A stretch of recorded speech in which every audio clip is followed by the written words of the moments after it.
비도 오고 또 환절기입니다. 또 코로나도 굉장히 많이 유행 중에 있습니다. 건강 유의하시고 또 함께 기도해 주시면 감사하겠습니다. 아이들이 부모에게 강하게 원할 때 굉장히 공격적으로 취하는 태도를 볼 때가 있습니다. 묵상이라는 이 단어 히브리어에는 어떤 또 의미가 있냐면 동물이 무언가를 으르렁대면서 찾는 어떤 그런 공격적인 적극적인 모습이 묵상이라는 단어 안에 포함되어 있습니다. 저희 그 장인어른 댁에 보리라는 풍산견이 있습니다. 풍산견이 있는데 저희가 이제 갈비탕을 먹고 오면 왕갈비 그 갈비대를 이제 가져오면 그것만 봐도 이렇게 막 움직이고 막 기절하려고 그러더라고요. 그리고 저희가 또 장난삼아 줄까 말까 하면 또 되게 애타하고 그런 모습을 봅니다.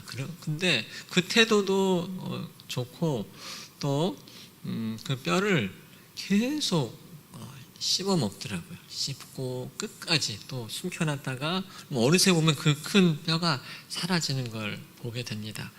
이처럼 묵상이라는 것은 하나님의 말씀을 보고 너무 그런 기대감과 그것을 끊임없이 주실 때까지 씹어 먹는 그런 영적인 끈기가 있어야만 정말 그 안에 있는 골까지 먹는 주님의 진정한 말씀의 단비를 먹는 그런 태도를 포함하는 것이 바로 묵상입니다. 그러기에 묵상은 너무 이렇게 침묵해서 가만히 있는 저는 이제 묵상만에 종만 치거든요. 목사님 너무 조용한 거 아닙니다 이런데 그런 것도 있지만 오히려 그 내면의 그 갈망은 더 깊은 하나님의 말씀에 대한 갈구가 있어야 합니다. 그렇지 않으면 영혼의 음식인 말씀을 나중에 먹습니다. 오늘 이야기할 내용은 탐식입니다. 탐식이란 죄가 있는데요. 현대인의 다른 유혹 중에 하나인데 육체적인 배는 채워지나 영혼은 점점 공허해지는 것을 탐식의 죄로 말하고 있습니다. 자신의 배가 채워진 육체는 더 이상 영혼의 배고픔을 느끼지 못하게 됩니다. 따라서 우리는 먼저 영혼의 배를 채운 다음에 육체의 배를 채울 때 탐식이 절제되게 됩니다. 그런데 현대인은 먼저 육체의 배를 채워놨기 때문에 뭔가 포만감 때문에 이 영혼의 배고픔을 점점 못 느끼고 영적인 둔감함으로 갈 수가 있습니다. 말씀드린 것처럼 그 결과 영혼에 대한 그 갈급함이 약화되면서 영적으로 약화됩니다. 경제가 발전할수록 교회는 성장이 멈추고 약화되는 모습을 보게 됩니다. 성경에서도 탐식에 대해 말하고 있는데 이삭이 에서에게 팥죽 사건이 나옵니다. 자신의 순간의 일시적인 식욕으로 인해서 영원한 장자권을 파는 모습을 보게 됩니다. 배부르게 하는 음식은 욕망을 점점 자극하게 함을 기억하시기 바랍니다. 식사에는 한 5가지로 좀 얘기하는데요. 그레고리우스는 이렇게 얘기했습니다. 급하게 먹는 속식, 개걸스럽게 먹는 탐식, 지나치게 먹는 과식, 까다롭게 먹는 미식, 사치스럽게 먹는 호식. 여러분 어떤 걸 선호하시나요? 속식, 탐식, 과식, 미식, 호식. 네, 저는 입이 짧습니다. 짧식을 하고 있습니다. 어떻게 먹는가, 무엇을 먹는가로 구분될 수도 있겠지요. 즉 탐식은 즐거움을 먹는 것에 찾는 것이고 감사를 잃어버립니다. 점점 귀한 것을 먹을수록 그 음식이 주시는 하나님의 생명의 양식으로서의 가치를 감사를 잃어버리게 됩니다.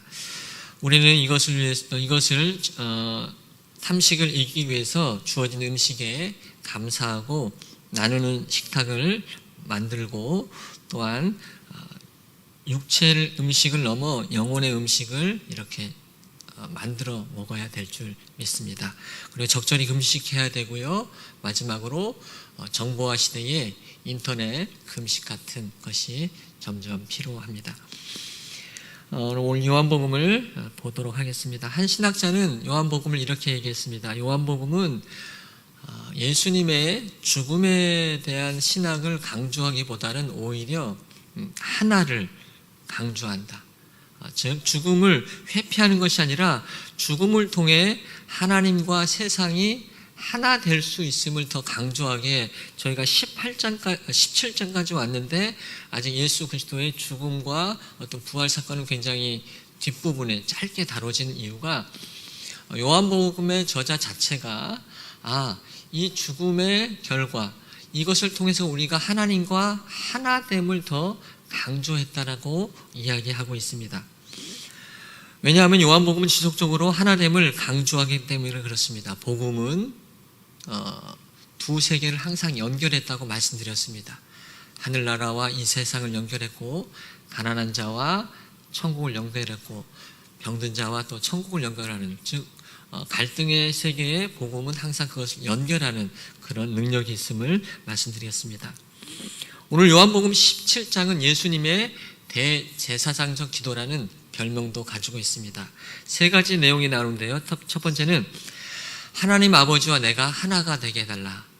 두 번째는 하나님과 제자들이 하나가 돼서 함께 하게 해달라. 그리고 모든 믿는 사람이 세상 안에서 하나가 되게 해달라. 일치하게 해달라는 이 세 가지 주제가 있는데요. 첫 번째는 아버지와 내가 하나가 되게 해달라는 기도를 예수님은 끝까지 놓지 않으셨습니다. 만약 예수님이 하나님께 하나님 세상이 당신을 이렇게 계속 거부하는데 세상을 살릴 필요가 있을까요? 혹 십자가의 방식인가요? 라는 하나님과 뜻과 달랐을 때 어떤 일이 일어났을까요? 참 비참한 일이 우리에게 일어났을 것입니다. 이처럼 우리도 살아가면서 끊임없이 하나님, 제가 하나님 뜻과 일치하게 해주십시오. 제 뜻을 하나님 앞에 내려놓게 해달라는 기도가 필요할 줄 믿습니다. 두 번째, 예수님은 아버지와 제자들이 함께 해달라는 기도를 하셨습니다. 그래서 제자들도 한 마음 한 뜻을 갖도록 끝까지 기도하시고 또 제자들을 위해서 주무시지도 않고 끝까지 사역의 열심을 유지하셨습니다. 그러나 불행히도 가룟 유다라는 이탈이 있었습니다. 마지막 세 번째는 예수님은 믿는 모든 사람들도 하나님 안에 살게 해달라고 기도하셨습니다. 우리 역시도 이 점을 볼 때 예수님이 미리 우리를 위해서 기도해 놓으셨다라는 그런 위로가 되더라고요. 가끔 보면 정말 유명하신 분, 능력 있는 분께 기도 받으러 가는 모습을 종종 봅니다. 저희 모교회 목사님도 기도의 능력이 있어서 많은 분들이 기도를 받으러 오시는 모습을 어린 시절에 보았던 것 같습니다. 근데 오늘 저는 이 말씀을 보면서 우리는 이미 예수님께 기도를 안수를 받은 사람이다 라는 생각이 들었습니다. 예수님께서 여러분을 위해서 친히 기도한 것을 믿으시기 바랍니다. 그 기도받은 능력으로 살아가시기를 주님의 이름으로 축원드립니다. 저는 결론적으로 17절, 18절이 제 마음에 많이 다가왔습니다. 한번 함께 읽겠습니다. 17절, 18절 그들을 진리로 거룩하게 하옵소서. 아버지의 말씀은 진리이니이다.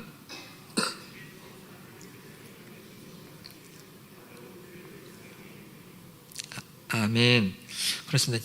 그들을 진리로 거룩하게 하옵소서. 그렇습니다. 하나님의 말씀은 우리를 거룩하게 하는 줄 믿습니다. 즉 우리가 거룩한 백성이 되어가는 것입니다. 하나님은 당신의 백성 성도들이 하나님의 말씀으로 거룩하여 구별되길 원하십니다. 우리가 끊임없이 세상과 구별되는 것은 거룩성을 삶에서 나타내야 될 줄 믿습니다. 그러면 왜 거룩성을 유지해야 할까요? 바로 하나님의 사명을 잃어버리지 않기 위해서입니다. 18절에 보면 나를 세상에 보내신 것 같이 나도 그들을 세상에 보내었고, 예수님께서 세상에 오신 목적이 있습니다. 사명은 무엇입니까? 내가 죽어도 해야 되는 것입니다. 여러분이 지금 하시는 일이 죽을 때까지 하시는 일이신가요? 그러면 그건 사명이 아닙니다. 사명은 내가 태어나면서부터 주님이 주신 죽을 때까지 할 일, 그것이 사명인 줄 믿으시기 바랍니다. 그 사명 가운데에 우리에게 하나님께서 비전을 주셨습니다. 10대의 비전은 공부를 열심히 하는 것이고요. 또 20대에 또 비전이 있고요. 30대, 40대 각 연령대별로 하나님께서 주시는 그 비전을 성취해 가야 될 줄 믿습니다. 그 비전은 끊임없이 또한 사명과 일치될 때에 우리는 하나님이 우리를 세상에 보내신 일을 이루는 것을 믿으시기 바랍니다. 우리가 이 사명을 잃어버릴 때 우리는 세상과 구별되지가 않습니다. 우리가 이 거룩한 사명을 잃어버릴 때 세상과 가까워지고 하나님과는 멀어집니다. 예수님은 십자가는 사명을 피하지 않고 끝까지 걸어가신 분이십니다. 우리에게는 분명한 사명이 있습니다. 하나님이 주신 복음 전파의 사명, 여러분에게 달란트 주신 것이 복음 전파의 도구가 되기를 바랍니다. 우리 대대가 한복교회는 선교, 구제, 교육이라는 사명을 주셨습니다. 이 사명을 지켜갈 때에 하나님께서 말씀으로 임재하셔서 세상과 구별되는 놀라운 교회로 세워갈 줄 믿습니다. 그 사명은 사랑에 기초를 해야 됩니다. 그 요한의 말씀처럼 끊임없이 사랑으로 시작할 때에 변질되지 않습니다. 사랑은 이 세상에 시작되는 이유이고 세상의 모든 시간에 변함없이 새겨진 하나님의 선물입니다. 이 새벽에도 그 사랑의 선물, 사랑의 사명을 감당하시기를 주님의 이름으로 축원드립니다.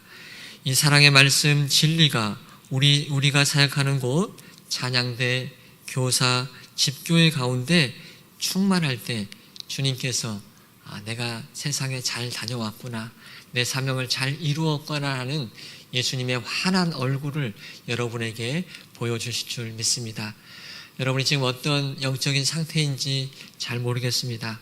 그러나 다시금 오늘 이 말씀을 통해 진리의 말씀이 여러분 마음 가운데 심겨지기 바랍니다. 그리고 거룩성이 여러분 안에 회복될 때 주님 주신 사명이 다시금 일어날 때에 삶에 대한, 세상에 대한 적극적인 행동이, 실천이 일어날 줄 믿습니다. 기도드리겠습니다. 하나님, 우리가 사순절 기간을 보내고 있습니다. 이 기간 동안에 주님의 십자가를 묵상하며 나의 뜻을 내려놓고 십자가 안에 나의 뜻과 하나님의 뜻이 온전히 하나 되는 시간 되게 하여 주시옵소서. 그때 주님이 주시는 그 거룩함과 사명을 통해서 다시금 멈추어 있다면 일어나게 하시고, 또 달리고 있다면 더욱더 기쁨으로 달려갈 수 있도록 저희를 붙잡아 주시옵소서. 하나님, 코로나가 많이 발생하고 있습니다. 교우들과 또 우리 나라 가운데 많은 분들이 고통받고 있습니다. 주님, 저희를 불쌍히 여겨주시고 하나님, 이것이 빨리 지나갈 수 있도록 인도하여 주시옵소서. 이 모든 말씀을 예수님의 이름으로 기도하옵나이다. 아멘.